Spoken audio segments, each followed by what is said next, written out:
Wife pregnant ആയിരുന്ന സമയത്ത് ഒരു ഹോസ്പിറ്റലിൽ ആക്കി അഡ്മിറ്റ് ചെയ്തു. അവിടെ ഒരു വലിയ പൈസ എമൗണ്ട് വേണമല്ലോ ഇതിന്, പ്രഗ്നൻസിക്ക് അറിയാം.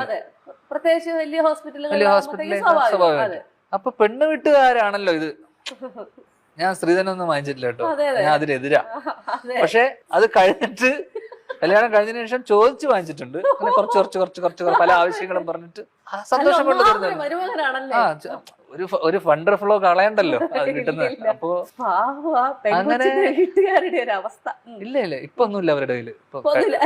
എല്ലാം നമ്മളെ അപ്പൊ ഈ സംഭവം എന്ന് വെച്ച് കഴിഞ്ഞാ, അപ്പൊ ഈ സമയത്ത് അവളുടെ അച്ഛൻ ഒരേ നിർബന്ധം, ഞങ്ങള് കാശ് എടുക്കണം.